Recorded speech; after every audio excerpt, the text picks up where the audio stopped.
আসসালামু আলাইকুম। Code with Sabbir YouTube চ্যানেলের পক্ষ থেকে আমি সাব্বির অর্ণব সবাইকে স্বাগত জানাচ্ছি। তো আজকে থেকে আমরা HTML এর ওপর একটি টিউটোরিয়াল সিরিজ স্টার্ট করতে যাচ্ছি।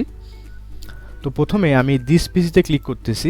দিস পিসিতে আসার পর এখানে লোকাল ডিস্ক সি ড্রাইভে চলে যাচ্ছি। এটার মধ্যে আমি একটি ফোল্ডার ক্রিয়েট করব। তো আমি এখানে একটি ফোল্ডার ক্রিয়েট করতেছি।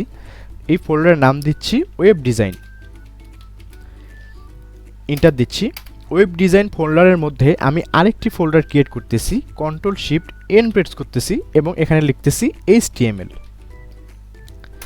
HTML এর মধ্যে আমি আরেকটি ফোল্ডার ক্রিয়েট করতেছি, এটা নাম দিচ্ছি পার্ট 1। আজকে যেহেতু আমাদের প্রথম ভিডিও, তো এখানে আমি নাম দিচ্ছি পার্ট 1। পার্ট 1 এর মধ্যে আমি এখানে একটি টেক্সট ডকুমেন্ট নিয়ে নিচ্ছি, এটার নাম দিচ্ছি ইন্ট্রোডাকশন। এন্টার দিচ্ছি। তো আজকে আমরা HTML সম্পর্কে আলোচনা করব। তো HTML এর ফুল মিনিং হচ্ছে hyper text markup language. HTML এর ফুল মিনিং হচ্ছে hyper text markup language. HTML কোনো প্রোগ্রামিং ল্যাঙ্গুয়েজ নয়, এটি একটি মার্কআপ ল্যাঙ্গুয়েজ। HTML এর মাধ্যমে আমরা একটি ওয়েবসাইটের স্ট্রাকচার তৈরি করতে পারি। তো বর্তমানে HTML এর যে ভার্সনটি চলছে সেটা হচ্ছে HTML5। HTML5-এ সম্পূর্ণ যে আপডেটগুলো রয়েছে, আপডেট ফিচার্সগুলো রয়েছে, এগুলো অ্যাড করা হয়েছে।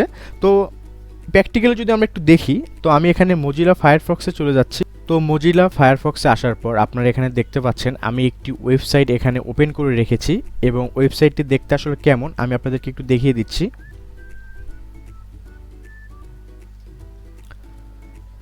আচ্ছা, তো এখন যদি আমরা এখানে ভিউ থেকে পেজের যে স্টাইল, এখান থেকে আমি নো স্টাইল সিলেক্ট করলাম।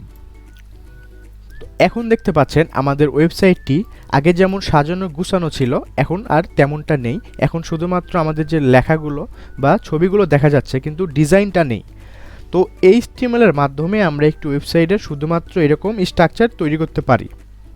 এবং আমরা যখন একটা ওয়েবসাইট তৈরি করব, অবশ্যই আমাদেরকে প্রথমে স্ট্রাকচারটি তৈরি করতে হবে, তারপরে আমরা সেটাকে ডিজাইন করব। তো আশা করছি আপনারা বুঝতে পেরেছেন যে HTML আসলে ওয়েবসাইটে কিভাবে কাজ করে বা কি কাজ করে।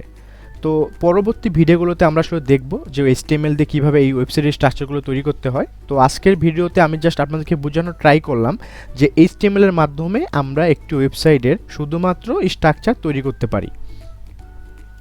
তো আজকের ভিডিও এই পর্যন্তই। নেক্সট ভিডিও দেখার জন্য সবাইকে আমন্ত্রণ রইল। আসসালামু আলাইকুম।